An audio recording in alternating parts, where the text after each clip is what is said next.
ऐसे, बलवन। जो बलवन है ये एक क्या था, गुलाम था। लेकिन एग्जाम में प्रश्न बनता है कई बार कि बलवन किसका गुलाम था? इल्तुतमिश का गुलाम था। इल्तुतमिश का क्या था ये, गुलाम। कौन?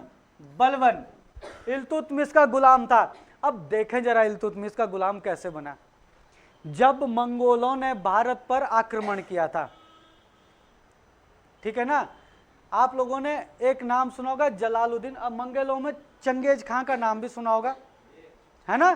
चंगेज खान के टाइम में जब इन्होंने क्या किया था, दिल्ली पर आक्रमण, भारत पर आक्रमण किया था, तो उस दौरान जो इन्होंने इसको पकड़ा था, किसको, बलवन को अपना गुलाम बनाया था। किसको, किसने, मंगोलों ने।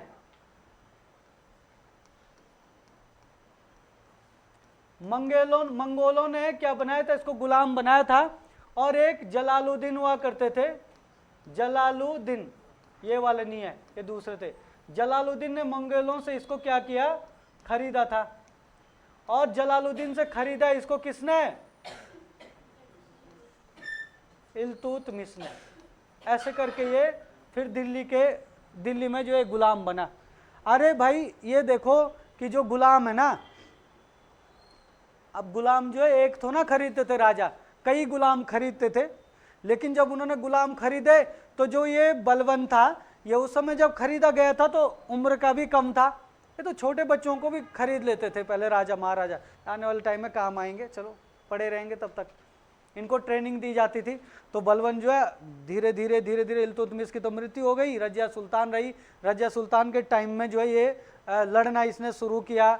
और धीरे धीरे जो बाद में जो राजा है, बीच में कमजोर राजा है, उनके टाइम में जब कमजोर राजा था तो इसको मौका मिल गया, ये उभरता हुआ सितारा जो है सामने आ गया, बलवन। तो ऐसे करके जो है ये किसका गुलाम था, ये प्रश्न आता है, बलवन किसका गुलाम था, तो इल्तुतमिश का। अब देखो कहाँ पे मतलब इल्तुतमिश कितना दूर रह गया, इसलिए कोई सोच भी नहीं सकता कि बलवन किसका गुलाम होगा।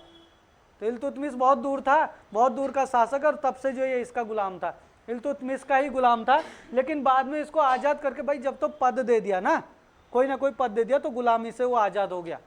समझे, जब उसको मंत्रिमंडल में किसी को रख देगा तब तो ना रहेगा वो गुलाम। गुलाम तो तब तक ही रहेगा जब तक वो क्या है, कटप्पा के जैसे रहेगा, बाहुबली के कटप्पा के जैसा, कि सिर झुका के कि जी महाराज जी महाराज। और क्या कहते, बोला भाई इसको काट तो उसको काट देगा, यहाँ पे ये काम कर तो वो काम ही करेगा, वो नहीं बोलेंगे तो वो बैठा रहेगा सीधा। लेकिन जब उसको कोई पद दे दिया मंत्रिमंडल में, तो पद देने के बाद वो क्या है, आजाद हो गया, है ना। तो बाद में आजाद हो गया था। इल्तुतमिश का ये क्या था, गुलाम था, ये जरूर याद रखना। और ये याद रखना, गुलाम वंश का ये 9वां शासक था। गुलाम वंश का ये 9वां शासक था। गुलाम वंश का ये तीसरा गुलाम शासक था, या फिर आप ये भी बोल सकते हो अंतिम। मतलब समझ रहे हो, यही पॉइंट आपको एग्जाम में दिखने वाले हैं जो मैं बता रहा हूं, इससे बाहर नहीं दिखेगा कुछ भी। देखो क्या पूछेगा, बलबन किसका गुलाम था। पहला प्रश्न, इससे पहले भी तो ऊपर वाला प्रश्न है कि बलबन किस वंश से संबंधित था, खिलजी वंश, गुलाम वंश, है ना, तुगलक वंश, ऐसे प्रश्न बनेगा, गुलाम वंश का था। दूसरा पॉइंट थोड़ा और अंदर जाएगा, बलवन किसका गुलाम था, तो आपका क्या आ जाएगा, इल्तुतमिश का गुलाम था। और अंदर जाएगा तो गुलाम वंश का, बलवन गुलाम वंश का कौन सा शासक था, कई बार एग्जाम में प्रश्न आ गया, तो 9वां शासक।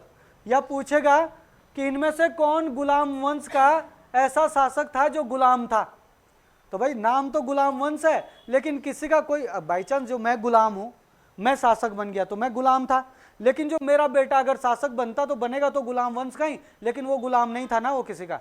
रजिया सुल्तान भी किसी की गुलाम नहीं थी, वो भी अपने पिता के जगह ही शासक बनी। ऐसे ऐसे करके जो है, जो आपका क्या था, गुलाम वंश था। गुलाम वंश में जितने भी शासक रहे, उन सभी शासकों में से केवल 3 शासक ऐसे थे जो गुलाम रहे। कौन कौन थे, कुतुबुद्दीन ऐबक, इल्तुतमिश और बलबन। और कुतुबुद्दीन ऐबक किसका गुलाम था जरा ये भी जानो, मोहम्मद गौरी का। कुतुबुद्दीन मोहम्मद गौरी का गुलाम था। इल्तुतमिश किसका गुलाम था, कुतुबुद्दीन ऐबक का। और बलबन किसका था, इल्तुतमिश का। बड़ा आसान हो गया है ना। देखो हमारे पास जो है सबसे पहले देखो ये याद करने का तरीका भी होता है। सबसे पहले मोहम्मद गौरी था, गौरी के बाद क्या है, कुतुबुद्दीन ऐबक आया, और कुतुबुद्दीन ऐबक के बाद इल्तुतमिश आया। ये तो राजा भी क्या कहते हैं इसी क्रम में बने तीन, है ना, ये तो इसी क्रम में बने। अब बीच में कुछ और शासक आए और फिर आपका कौन आ गया, अब बलबन आ गया, है ना। अब कौन आया, बलबन। भाई इसके बाद इल्तुतमिश के बाद शासक कौन बनी, रजिया सुल्तान। रजिया सुल्तान बनी। रजिया सुल्तान के बाद भाई रजिया सुल्तान के बाद बहराम शाह। बहराम शाह के बाद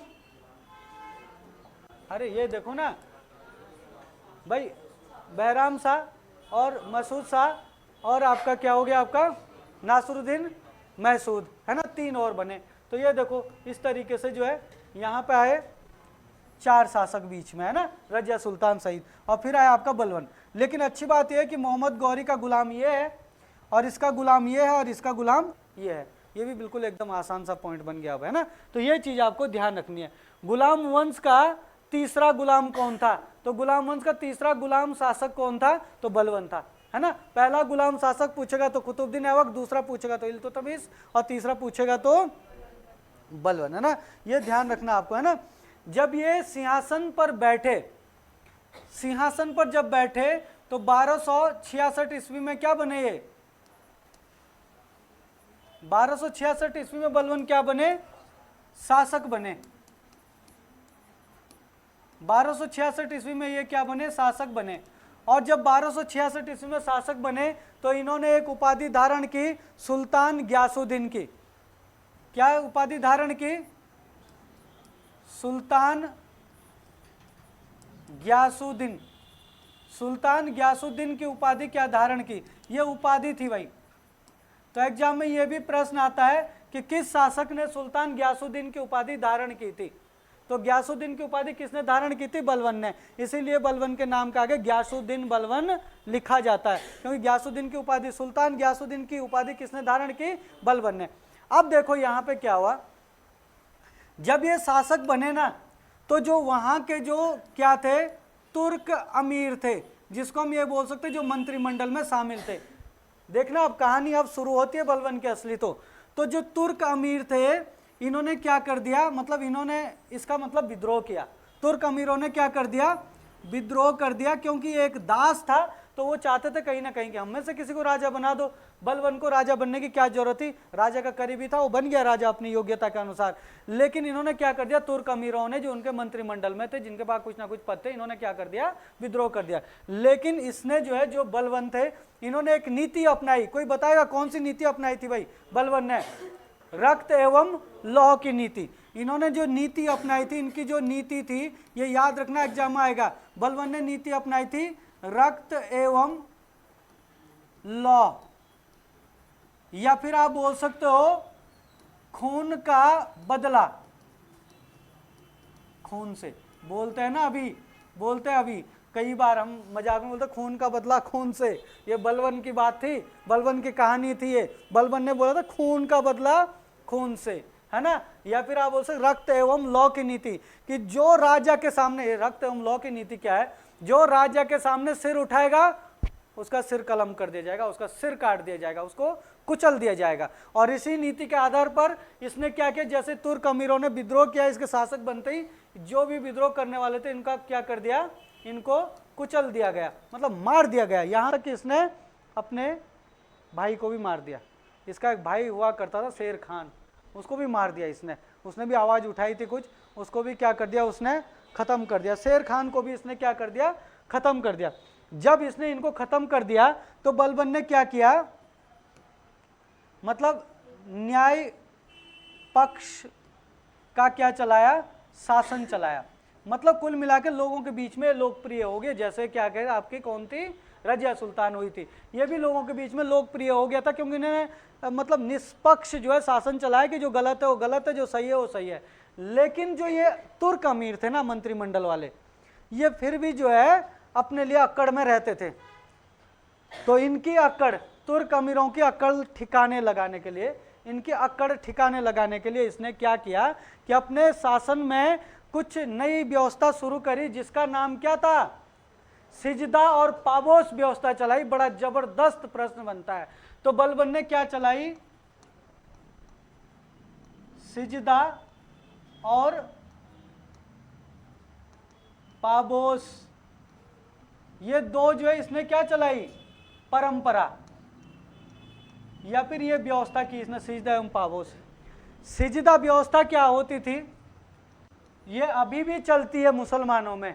सिजदा व्यवस्था, राजा के सामने ऐसे करके सिर झुकाना है, ठीक है ना, आदाब, ये ठीक है ना, ये है सिजदा। कोई ऐसे करके करते हैं, कोई ऐसे करके करते हैं। तो आप लोगों ने देखो मुसलमान जहां भी जाएंगे वहां पे ऐसे सर झुका के ऐसे करते कि नहीं करते? वही सिजदा व्यवस्था है। इसकी शुरुआत जो है बलबन ने की।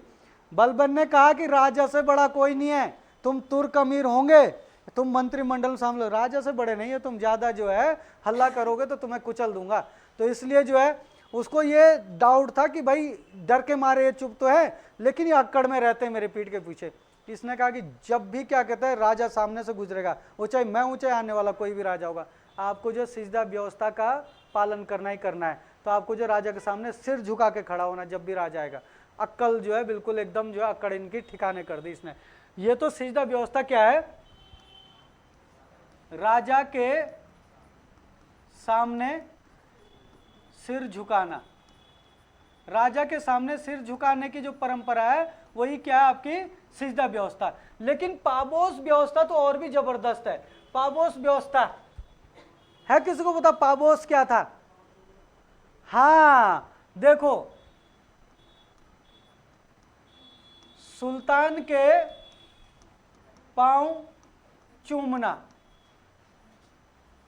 अरे सुल्तान के पांव चूमना तो दूर की बात, सुल्तान के पांव तो चूमने थे भाई। तुर्क जो अमीर थे ना, उनकी अक्ल ही पूरी तरीके से ठिकाने लगा दी इसने। उसने सुल्तान के पांव तो तुझे चूमने ही चूमने हैं। अगर बाई चांस, अब इन्होंने सोचा यार आज जो है सुल्तान क्या है, छुट्टी पे है, सुल्तान कहीं गया है तो कम से कम आज तो पांव नहीं छूने पड़ेंगे, आज झुकना भी नहीं पड़ेगा। इसने ऑर्डर निकाला, अगर मैं नहीं रहूंगा तो जहां पे भी मेरा जूता होगा उतारा हुआ, उसको भी चूमना और उसको जो आपने उसके सामने भी झुकना है। उसने मतलब उनके पास जो है कोई छोड़ा ही नहीं। मतलब पाबोस व्यवस्था में कहा गया है ना कि आपको सुल्तान के पैर चूमने हैं। अगर सुल्तान के पैर मौजूद नहीं है, उसका जूता मौजूद है तो जूते को चूमो, ठीक है, पर चूमना जरूर है। वो डेली आपने ये काम करना है। उसने डेली का काम दे दिया उनको, उनके ऐसी की तैसी कर दी सबकी। किसकी? अमीर लोगों की, जो अमीर तुर्क थे उसके मंत्रिमंडल में जो अक्कड़ में रहते थे। ये पाबोस व्यवस्था थी। अच्छा, एक व्यवस्था मुसलमानों में जो नया साल शुरू होता है ना, ये प्रकृति का और हरियाली का प्रतीक होता है ना। और उसके लिए एक त्योहार शुरू किया गया जो फारसी त्योहार होता था। हाँ, फारसी त्योहार बोल सकते हो आप लोग, या ईरानी त्योहार बोल सकते हो, है ना। ये होता था फारसी या फिर आप ईरानी त्योहार। शुरू किया बलबन ने नौरोज। आपने देखा होगा मुसलमानों में ना आज भी नौरोज का त्योहार इतना ज्यादा फेमस है कि मुसलमानों का सबसे बड़े जो बड़े बड़े त्योहार होते हैं उनमें से एक है नौरोज त्योहार। और ये पूरे वर्ल्ड में, इंडिया में ही नहीं, पूरे वर्ल्ड में जहां जहां भी मुसलमान है, पूरे दुनिया में हर मुसलमान नौरोज का त्योहार मनाते हैं। यहां तक कि अगर कोई मुसलमान से जुड़ा हुआ कोई व्यक्ति है तो वो भी इसको मनाता है ना। हमारे भी एक फ्रेंड हुआ करते थे हमारे पड़ोस में, हम यहाँ जैन प्लॉट में रहते थे एक बार, तो वो मुसलमान थे, है ना। तो वो मुसलमान थे, बड़ा अच्छे थे बेचारे। तो वो क्या कहते हैं, खीर वगैरह लेके आए हमें नौरोज के उस पर त्योहार पे ना। तो हमने कहा चलो अच्छी बात है, नौरोज का त्योहार है तुम्हारा ना, इतना मतलब गले मिलते हैं सब लोग जैसे ईद पे मिलते हैं। तो भाई ईद के तरफ बहुत ही फेमस त्योहार है, मुसलमानों का सबसे पसंदीदा त्योहार है नौरोज का त्योहार। पूरे वर्ल्ड में दुनिया का कोई भी मुसलमान ऐसा नहीं होगा जो नौरोज का त्योहार नहीं मनाते। जैसा हम नया साल है ना, नया साल आगे 1 जनवरी है ना। हमारा जो पंचांग है वो कौन सा, हमारा पंचांग का पहला महीना कौन सा है? चैत्र। और अंतिम फाल्गुन, अंतिम फाल्गुन, चैत्र को मनाते हैं हम, मनाते एक चैत्र को नया वर्ष के रूप में मनाते हैं? नहीं मनाते। ऐसे है हिंदू धर्म ऐसा है। अंग्रेजी महीना आएगा 1 जनवरी, 9 वर्ष मुबारक, गले मिलेंगे, मैसेज करेंगे, हमारे टाइम में तो ग्रीटिंग कार्ड लिखेंगे, पता नहीं क्या क्या चलता, गिफ्ट देंगे एक दूसरे को, इतना खुश। अरे हमारा है ही नहीं वो, काय के खुश हो रहे इतने ज्यादा। जो मुसलमान है वो नया साल नहीं मनाते ज्यादा, बस हैप्पी न्यू ईयर बोल देंगे, चलो सब बोल रहे हैं तो बोल दिया हैप्पी न्यू ईयर, ऐसे खुश नहीं होते ज्यादा, हम ज्यादा ही खुश होते हैं। टूर बनाएंगे, पता नहीं कहाँ कहाँ घूमने जाएंगे, अपना भूल ही रखा अपना क्या है, ये भी नहीं पता आधे लोगों को कि है किस दिन हमारा नया साल, हमारा हिंदुओं का। लेकिन जो मुसलमानों का है ना, वो 9 रोज पे आता है, इतना जबरदस्त मनाते हैं कि बहुत ही जबरदस्त। और ये प्रश्न आप बस एकदम गांठ बांध के सुन लो, ये प्रश्न आएगा पेपर में तो आएगा, इसको आने से कोई नहीं रोक सकता, समझ गए ना। कोई सा भी पेपर दो तो आप ये मान के चलो नवरोज शायद आ ही जाएगा, किसने शुरू किया था। प्रश्न आता है नवरोज त्योहार किसने शुरू किया था, तो किसने शुरू किया था नवरोज त्योहार? बलबन ने। और ये प्रकृति प्रेमी और आपका प्रकृति प्रेमी और आपका ये बोल सकते 9 वर्ष पर मनाए जाने वाला त्योहार है नवरोज, है ना, ये भी आपको ध्यान रखना थोड़ा सा। चलो हम इसको नोट करवा देंगे। अच्छा, अब इसने एक काम और क्या किया, नवरोज त्योहार तो इसके साथ साथ ही करा दिया था, ऑर्डर निकाल दिया। दूसरा काम क्या किया, आप लोगों ने सुना होगा दल चालीसा, किसने शुरू किया था? हैं? इल्तुतमिश ने दल चालीसा शुरू किया था। दल चालीसा 40 लोगों का क्या था, एक दल था जिसमें जो तुर्क के लोग रहते थे, अमीर लोग, वही इसमें शामिल होते थे, जो टॉप के अमीर लोग होते थे तुर्क के। इसने क्या किया, इन अमीर लोगों की अक्ल ठिकाने लगाने के लिए इसने कहा कि अब जो मेरा दल चालीसा होगा उसमें अमीर लोग नहीं रहेंगे। इसने इसमें जो है क्या है, गरीब लोगों को शामिल किया। इसने क्या किया, इसमें गरीब लोगों को दल चालीसा में क्या किया, शामिल किया। इसने कहा कि जो भी योग्य होगा उसमें अगर अमीर योग्य भी होगा तो भी इसको इसमें शामिल नहीं करना, गरीब जो योग्य होगा उसको दल चालीसा में शामिल करेंगे, उसको सैलरी देंगे, उसका भी काम चल जाएगा बेचारे का। देखो क्या कर दिया इसने, अमीरों को मतलब बिल्कुल ही एकदम खत्म ही कर दिया। और बाद में इसने क्या कर दिया, बलबन ने इस दल चालीसा को समाप्त भी किया, ये भी ध्यान रखना। दल चालीसा कितने दलों का समूह था और कितने लोगों का समूह था, कितने दलों का नहीं, कितने लोगों का समूह था, 40। और दल चालीसा शुरू किसने किया था, इल्तुतमिश, जिसके गुलाम बलबन थे, है ना। तो दल चालीसा में सर्वप्रथम गरीब लोगों को किसने शामिल किया था, क्योंकि इसके बाद तो बहुत सारे राजा आए ना बीच बीच में, तो दल चालीसा चलते रहा, लेकिन दल चालीसा में गरीब लोगों को किसने शामिल किया था, गरीब तुर्क लोगों को किसने शामिल किया था, तो बलबन ने शामिल किया था। दल चालीसा को समाप्त किसने किया था, तो दल चालीसा को समाप्त भी किसने किया था, बलबन ने किया था। ये भी ध्यान रखना है, ये प्रश्न भी आता, प्रारंभ किसने किया था और समाप्त किसने किया था, ठीक है ना। तो ये आपको ध्यान रखना है ये सारी चीजें। अच्छा, एक प्रश्न आपसे पूछता हूं, एक प्रश्न आया था ग्रुप सी के पेपर में कि वास्तविक रूप से दिल्ली को मंगोलों से बचाने वाले शासक कौन थे। वास्तविक रूप से देखो, जो मंगोले थे ना, सबसे पहले तो चंगेज खां ही थे, उनके कितने खतरनाक हुआ करते थे, उनके बारे में भी आएगी अभी आगे कहानी। तो जो मंगोले थे ना, इनका पता क्या सिस्टम था, यहाँ आते थे, आक्रमण करते थे, लूटपाट मचा के भाग जाते थे। जैसे ही अफगानी और अरब के लोग पहले भारत में आए शुरुआत में, अब तो ये भारत में जम गए, लेकिन पहले जैसे आते थे ऐसे ही जो है मंगोले थे। मंगोले इतने क्रूर हुआ करते थे कि ये किसी भी व्यक्ति को पकड़ के उसका लूटपाट मचाते थे और उसको काट देते थे, मतलब मारते भी थे। और उसके बाद जो महिला होती थी उनको बंदी बना लेते थे, बच्चों को बंदी बना लेते थे, है ना, ऐसे ही करते थे। तो बलबन ने जो है क्या किया कि जो भारत की जितनी भी सीमा थी ना, पाकिस्तान से लेकर, जो मतलब अभी पाकिस्तान में, वहां से लेकर और दिल्ली तक का पूरा जो एरिया है यूपी वाला, यहाँ पे सारे के सारे सीमाओं पे इसने पता क्या, छोटी छोटी चौकियां और किले बनवाए, छोटी छोटी चौकियां और किले बनवाए कि अगर मंगोले आक्रमण करेंगे भारत में तो हम जो है तैयार हो सके और मंगोले अंदर से अंदर घुस ना सके, है ना। तो ये आपको ध्यान रखना है। तो यही थे आपके जो बलबन थे, ये मंगोलों से दिल्ली को वास्तविक रूप से बचाने वाले शासक थे। ये प्रश्न आता है भाई, ये प्रश्न कई बार पूछा गया है कि मंगोलों को दिल्ली से वास्तविक रूप में बचाने वाले शासक कौन थे, तो वो भी कौन थे, आपके बलबन थे। ठीक है, तो इतनी सारी चीजें आपको बलबन से ध्यान रखना है। तो बलबन के लिए पाबोस व्यवस्था हुई, आपकी सिजदा व्यवस्था हुई और नौरोज हुई। ये तो मतलब अति पूछे जाते हैं, बिल्कुल बार बार पूछे जाते हैं। तो बाकी और चीजें भी ऐसी है कि सारी की सारी पूछता है। बलबन किसका गुलाम था, है ना, बलबन जो है क्या कहते हैं, कौन से गुलाम वंश का कौन सा शासक था, या बलबन गुलाम वंश का कौन सा गुलाम शासक था। तो गुलाम शासक बोलेगा तो तीसरा था, और गुलाम वंश का शासक बोलेगा तो 9वां शासक था। ये कई बार पूछा गया 9वां शासक भी। ठीक है ना, तो चलो इसको थोड़ा सा